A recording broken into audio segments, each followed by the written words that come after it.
So let's start. Streamlining Spark Development with lakeFS. So I guess my first question to you, Amit, because we have like a bunch of people here that join and want to streamline Spark ETL development. What does it look like today when someone needs to develop a new ETL? Where do you start?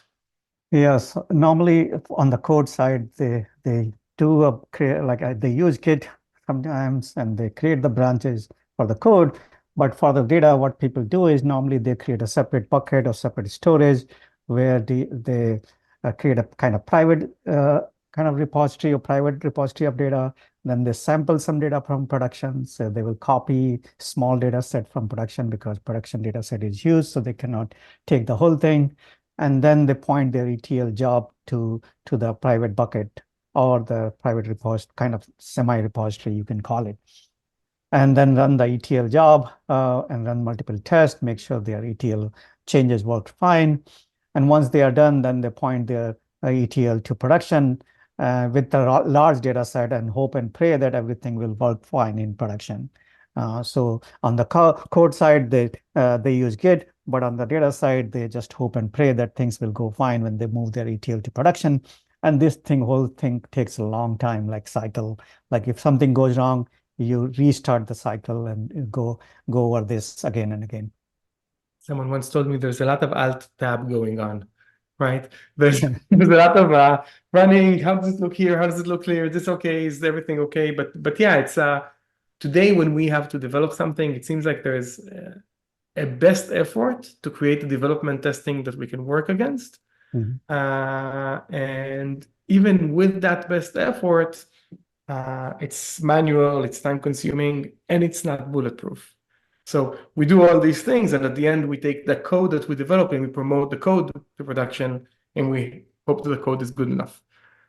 So it's not a great way to operate.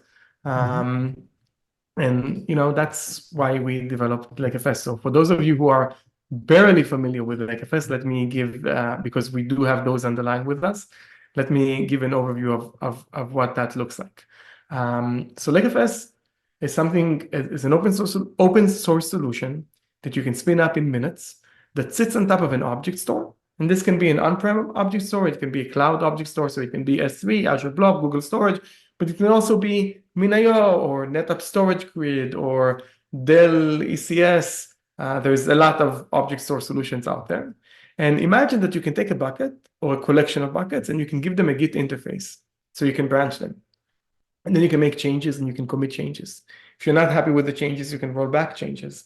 If you want to promote data the same way that you promote code, you can make changes on a separate branch and then merge those changes back into the original branch. So managing data as code on top of an object storage. And the idea is that the ecosystem of tools that we have running in our environment can access lakeFS through these APIs.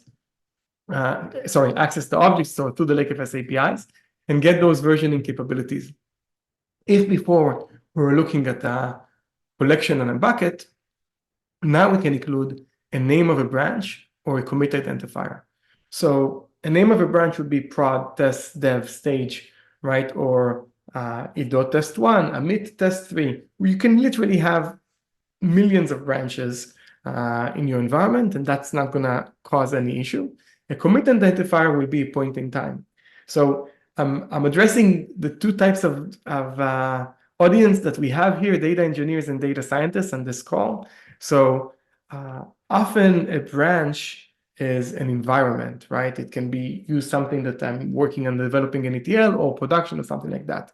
A commit identifier in the machine learning world can also be the collection of data, which includes the raw data and the pre-processed data, all the data that was used to train a specific model to achieve machine learning reproducibility at scale.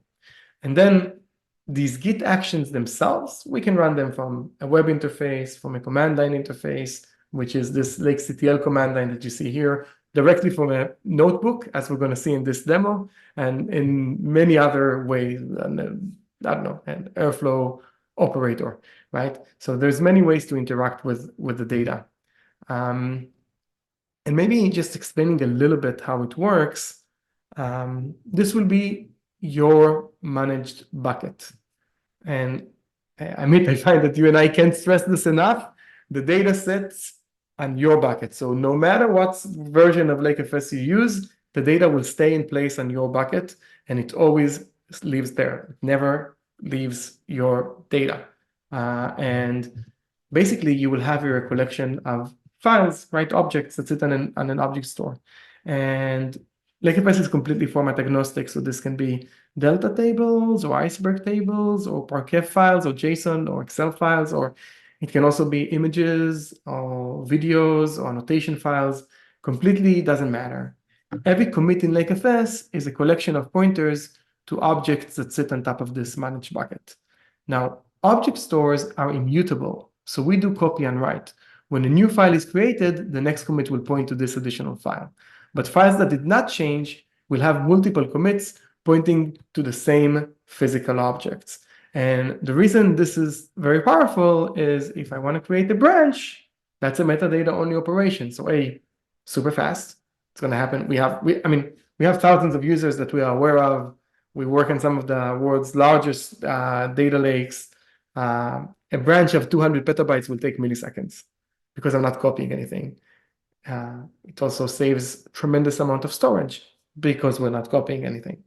It also saves storage in the ability to go back in time because by nature we deduplicate the object store over time, and you don't need to take snapshots of the same files over and over again for backups. And this part is probably pretty obvious for those of you who are familiar with lakeFS. I will say already that in a couple of slides, we'll also talk about the new things in the Python client for those of you who are familiar with lakeFS, so please stay tuned. So use cases for things like that. The first one, which is what we're heavily talking about in this webinar, is creating multiple environments, right? Creating a lot of dev test environments in isolation. But there are many other use cases that we can discuss in other webinars and other places around creating CI/CD for your data. For example, imagine that the same way that you do a pull request in Git and you check that there's no hard-coded passwords anywhere, you run a merge and you check that the schema didn't change. And if it changed, you don't promote the data, just like you don't promote the code. And if you miss something, you can always roll back in milliseconds. And of course, there's the data, the ML use case that we mentioned before, reproducibility. This is really catching up a lot. We see this all over in many of our users and customers.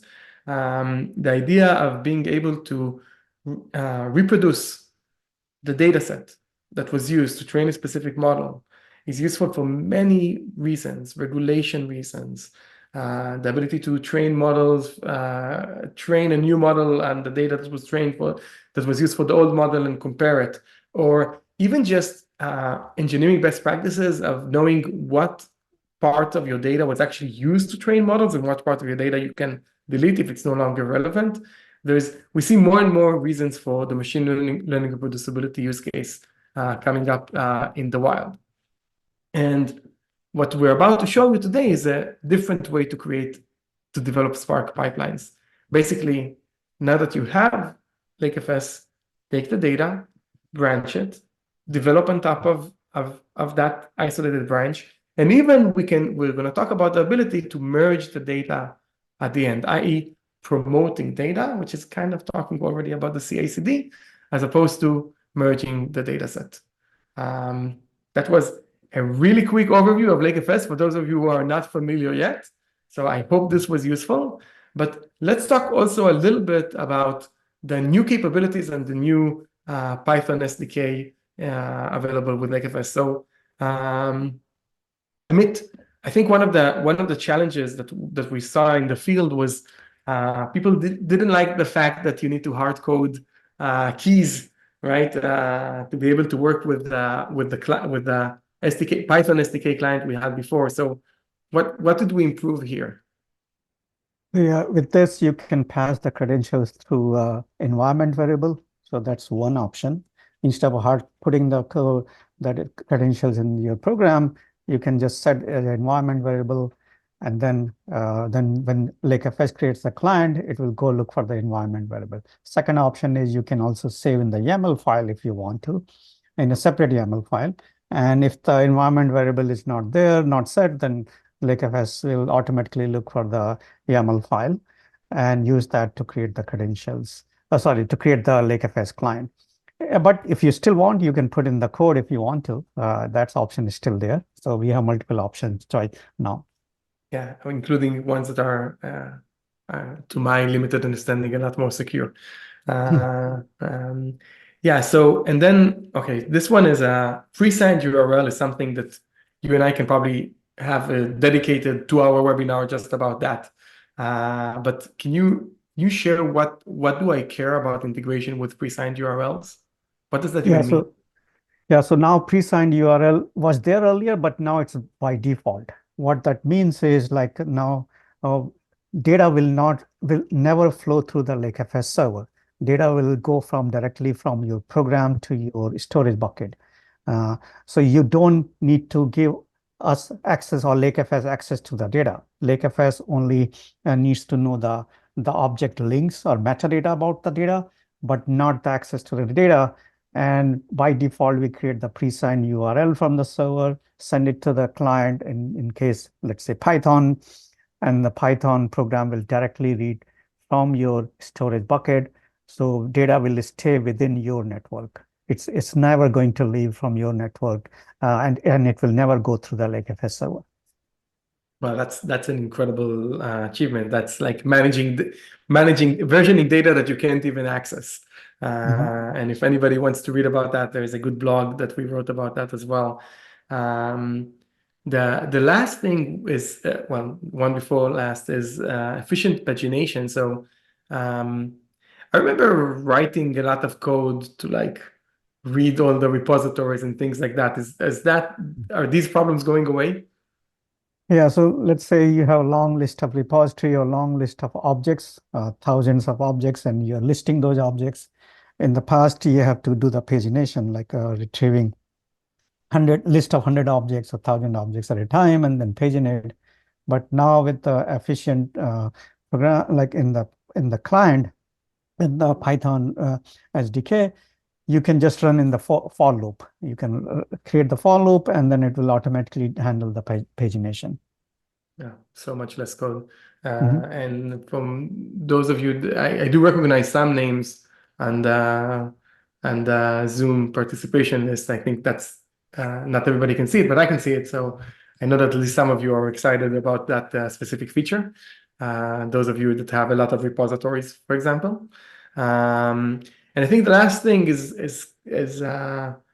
just like I think we have a consistent name. We used to have like this underscore API or something. Sometimes yes, sometimes no, something like that. I can't even remember. I'm already in the new one.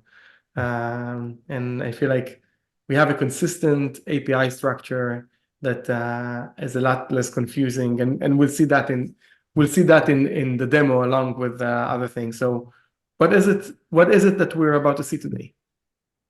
Yeah, so I'm going to kind of create a Spark environment in a container along with lakeFS, and also have a Jupyter notebook and walk through a notebook to how to use lakeFS along with the Spark ETL development. Okay, so let me share my screen.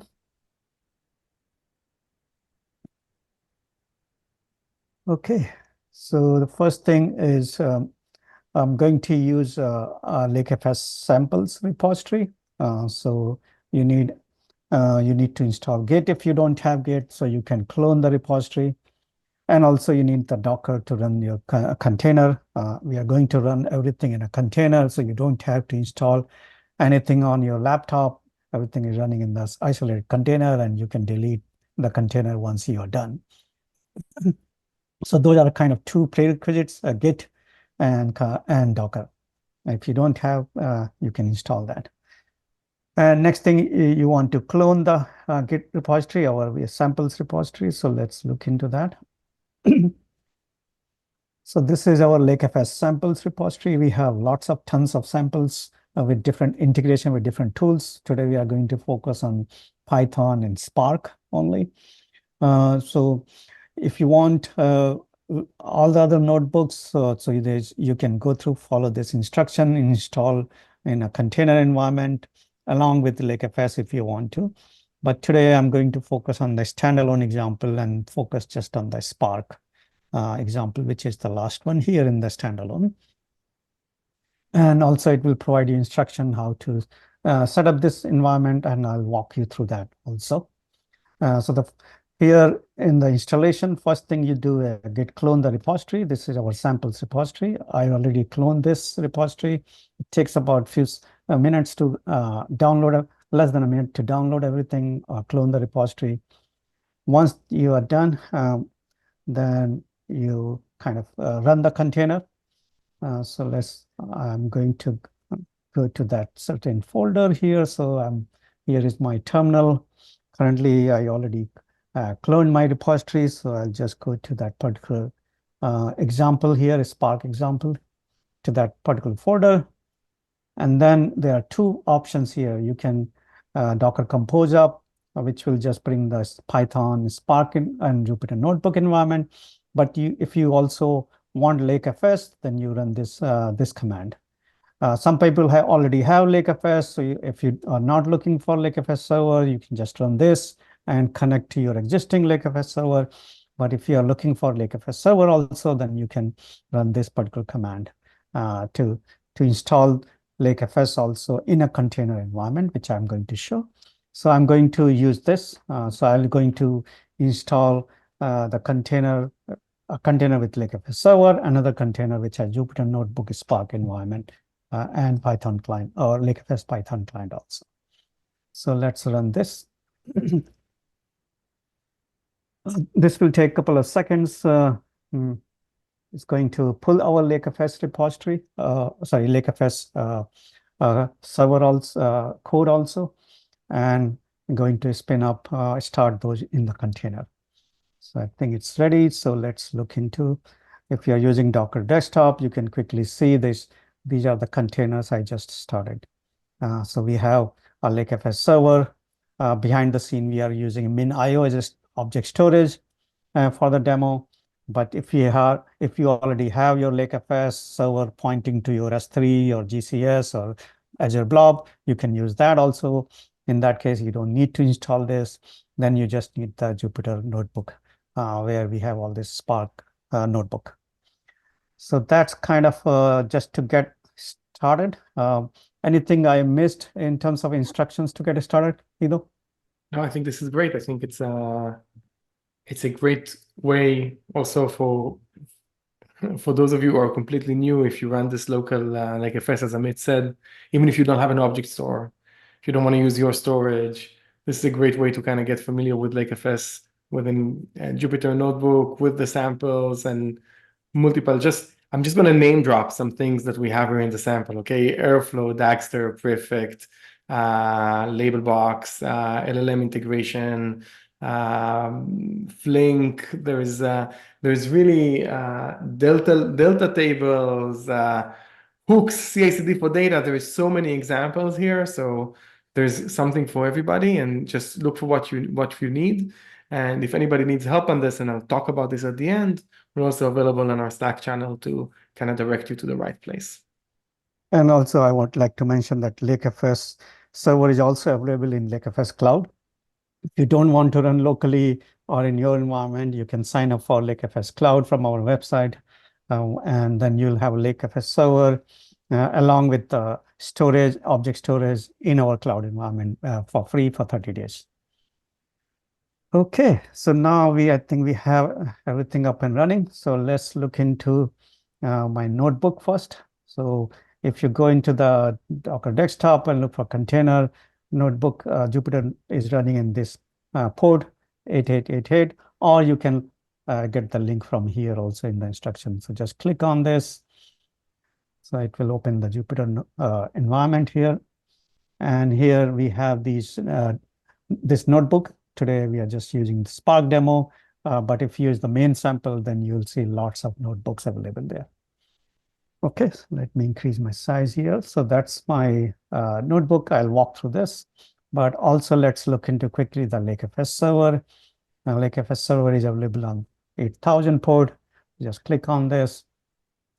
So once you log in, if you want, you can create a sample repository from here if you want to just try a few things.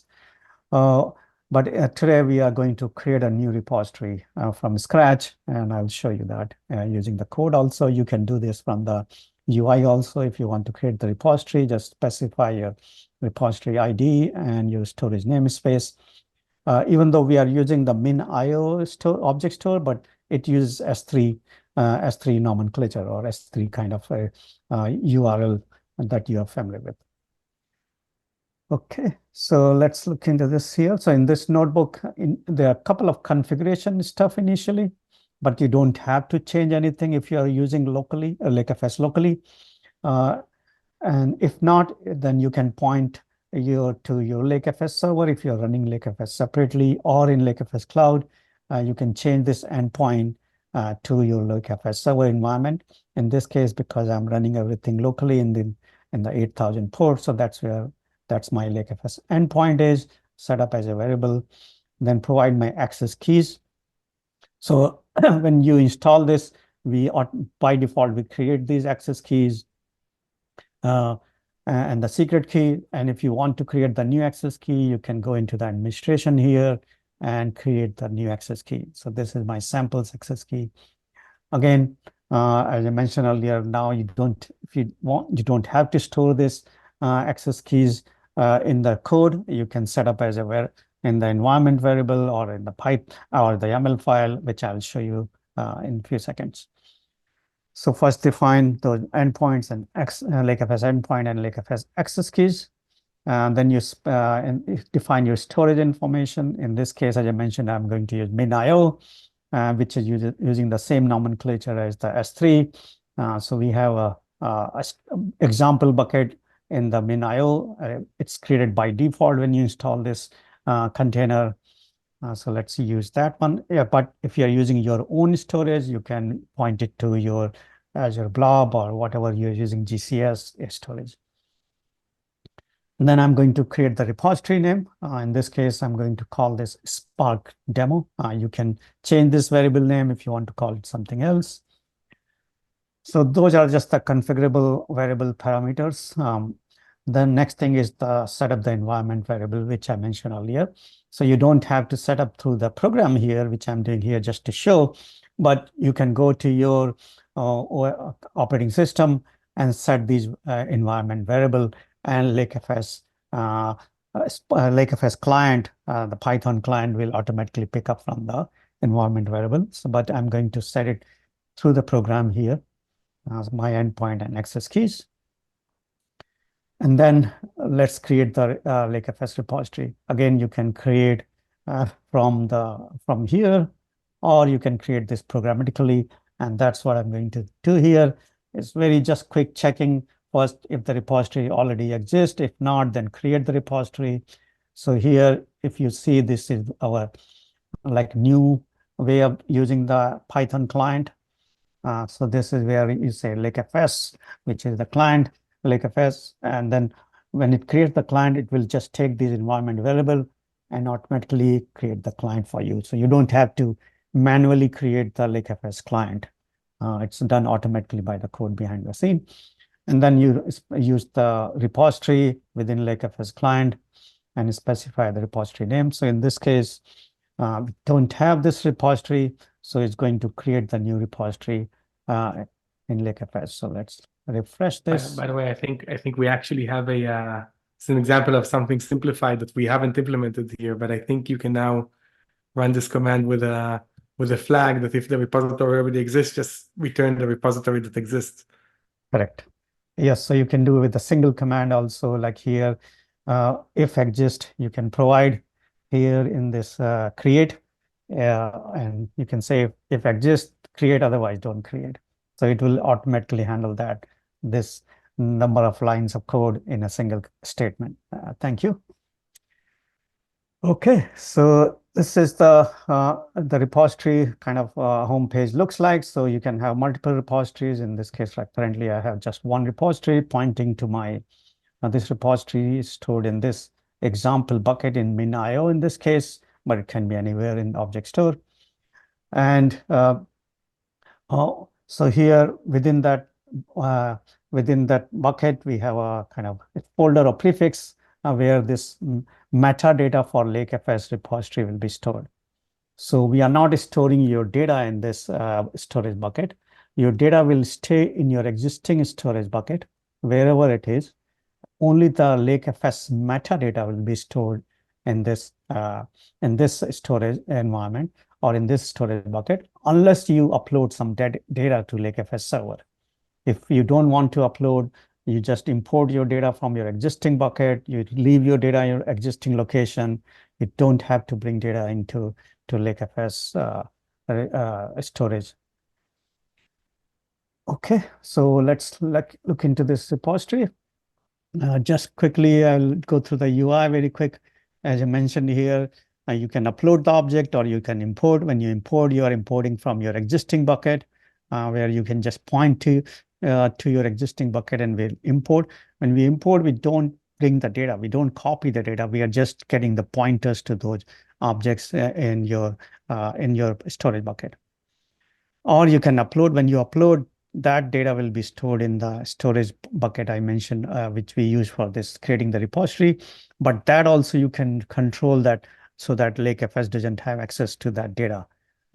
We have something called minimal permission, where you give us when you create the repository, you can create the lakeFS repository in one of your storage bucket, in a separate storage bucket, and you'll have a data folder, you have a metadata folder.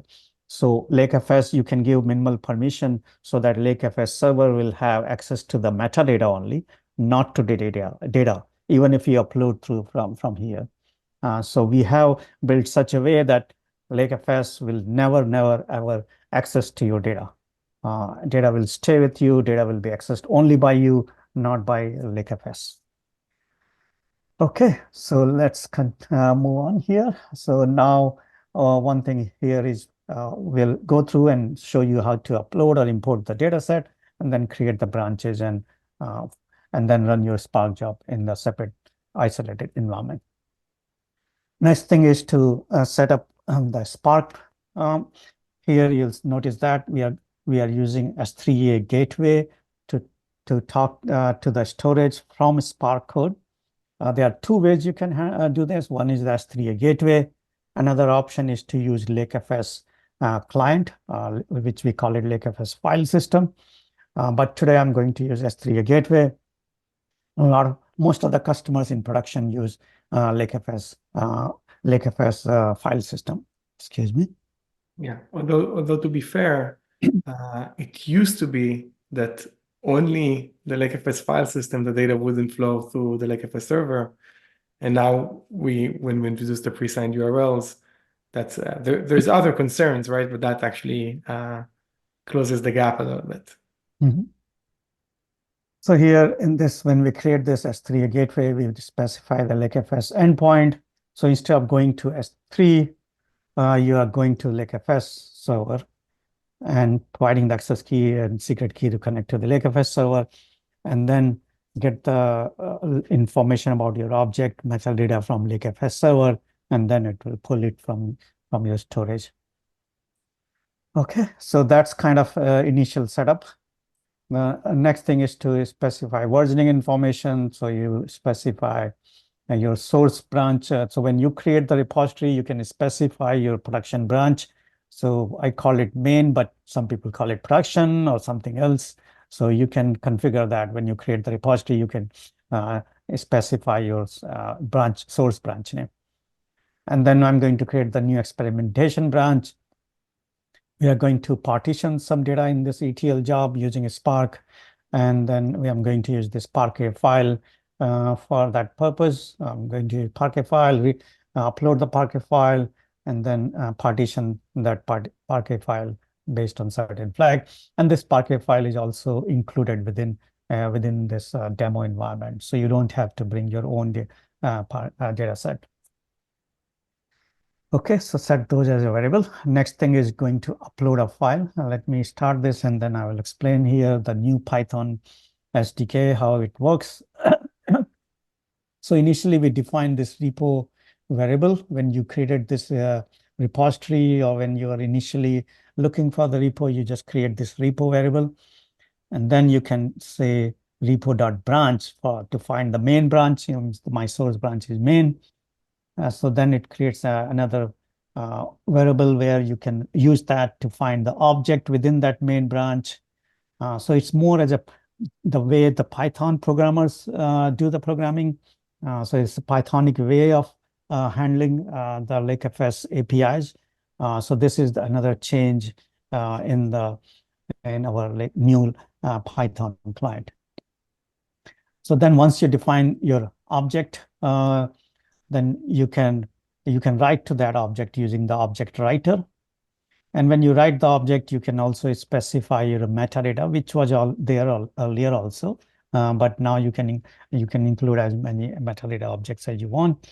So here, what I'm going to do is I'm going to read this particular file, this Parquet file, and then write to lakeFS repository. So just reading this and writing it to that repository. So very Pythonic way of doing the coding. So that's what another change we did in this client. So now if I go to my repository and go to my main branch, so now I have this user data. Let's look into quickly. It's just one single Parquet file for the demo. So here we also bundle DuckDB to query your data set. So this is like quickly look into the Parquet file. It can be CSV file, and then you can query, you can add your where condition, or whatever query, SQL query you want to run against this data set, you can just run it and execute that query. Or you can pull this data set through your client or any notebook or any program and then query it there. So we uploaded the file, but we didn't commit it yet, right? Just like Git. Correct. So here, if you go, you'll see this changes are uncommitted. So in my production branch, I uploaded my data set, but I did not commit the change, my changes or data set yet. So nobody else can see that data until I commit. So you can see also what changes happen. In this case, I just added one object here. And if I go into that folder, you can see this is my new object. And you can also see the object changes. If you have CSV or some text file, it will show you all the changes also. And of course, this we're showing a one file example, but of course, this will work with 100 million files also, right? And this is meant for big data at scale. Otherwise, we don't need Git for data. We can just use Git for the data.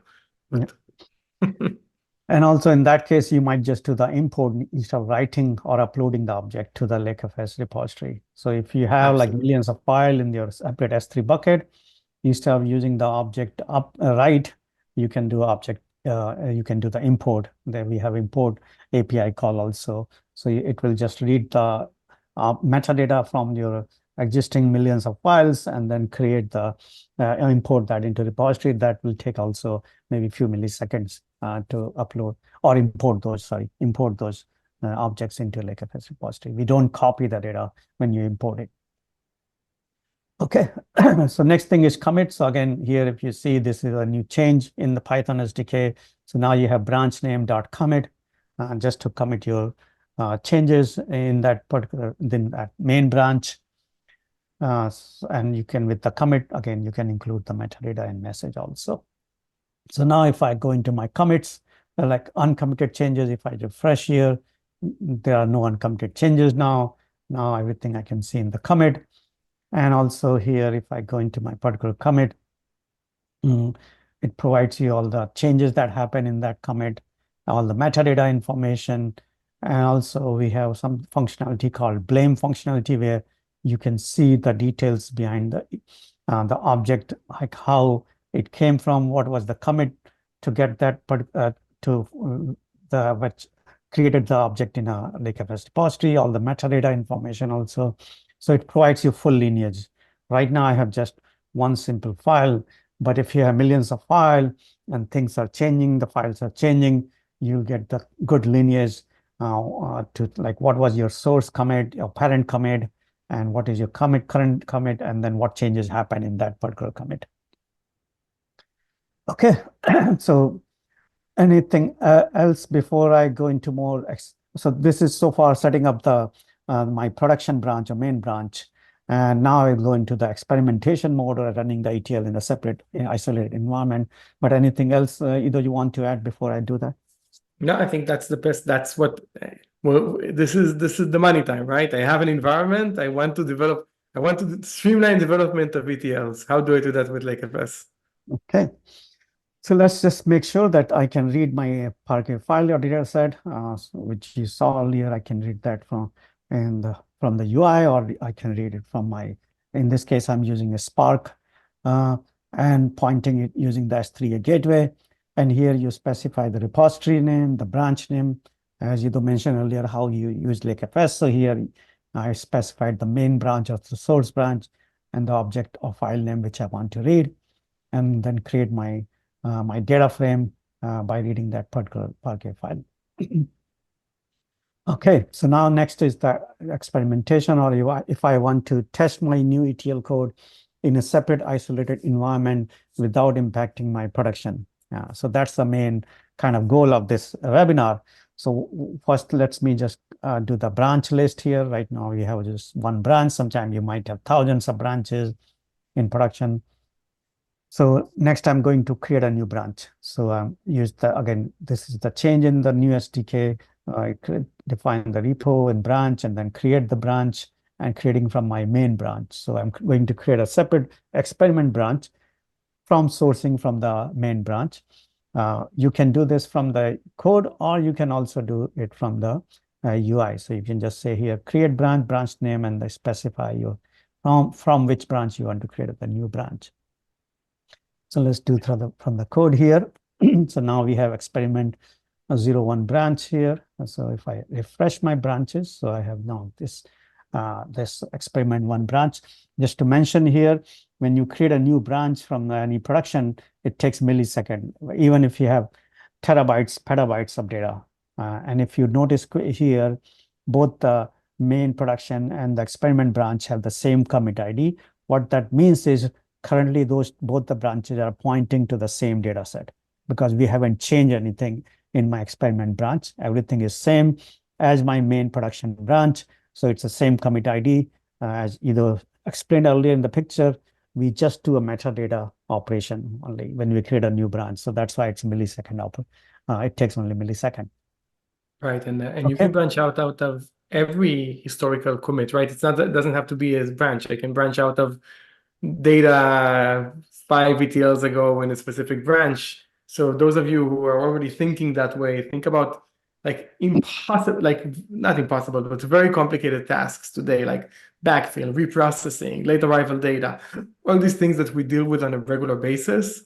How much easier it will be if you can just go to before these things happen and then reprocess from that point in time. For example, we take a lot of these engineering best practices for granted on code, and now they're available also for data. And something to add on that is tags, like for Absolutely. the ML people, like machine learning guys, when they want to reproduce the data set for different models they ran, you can tag your data set. So let's say for a particular commit you can tag it that, okay, this is my tag on that certain date. I use this data set to train my model X and Y version. So you can create your custom tag, and then when you want to reproduce or you want to go back and look your data set, historical data set, so you can rerun your model, you can use the tag to pull the data set, not the branch name or the commit. You can just use the tag also. So, and when you read, instead of reading from the branch, you can just specify the tag name. Okay, so now we have this experiment branch. Currently it has the same data set. Now what we are going to do is we are going to partition this data set. So I read this data set earlier in the data frame here. Now I'm going to partition that data and write it back to the to lakeFS repository. So in this case, again, I'm writing it to my new path here in the new branch, which is my experiment branch. So if I go here and so now I have my partition data in this branch only. And within that, we have partition by any column you want to use in this case. And then if I go back to my main branch, there's no change in the main branch. So all your ETL work you are doing, it's going to run in the isolated experiment or any branch you want to run without impacting your production branch. So there's no changes happening in the production. If I go back here and look into my commit, so this is still pointing the old commit. Sorry, I did not commit the changes here yet. So it's still the same commit ID. So if I go into this, all my changes are still uncommitted. And I can see, like in this case, I added 4 objects. And then if I go into this, you can see all the different Parquet files. So let's commit the changes. And that's where you will see the commit ID changed for both the branches. So for the data scientist and the call, because again we have a mixed audience here. This is one of the big advantages of lakeFS in a machine learning world is exactly what Amit just called out, that you access the data in place where it is on the object store. So if you have tools, solutions that can work against an object store, that means that you don't need to physically copy the data locally, right? And that has a ton of advantages. So if I use Spark ML, the data stays in place and we access it through the gateway the same exact way. So keep that in mind as a game changer in the way that you operate with lakeFS, versioning data while it still sits in place without the need to copy it, to bring it over locally ever. So now you can see both the branches have different commit IDs. So both branches have different data sets now. But in the experiment branch, only the changes are there. Rest are this branch still points to the old data. So we are not duplicating any data if it is not changed. Like for example, my source data, this Parquet file did not change. So that in this experiment branch, we still point to that old file. So only the changes are committed to that particular this branch. Okay, so now let's see the difference between those two branches. What changes happen? You can do through the program or you can do through the UI. So let me quickly show from the UI first. So let's compare these two branches. So you can see what changes happened in this branch between those two branches. So this is my partitioning I did. So you can quickly review through the UI or you can review from the program also if you want to. Okay, so let's say you are testing your ETL job and you are running maybe sometimes not just the testing, people run this ETL job in production in isolated environment because you might run the ETL job for hours, changing lots of file. And once you are done, you will promote or merge those changes into production instantaneously with a single command in millisecond.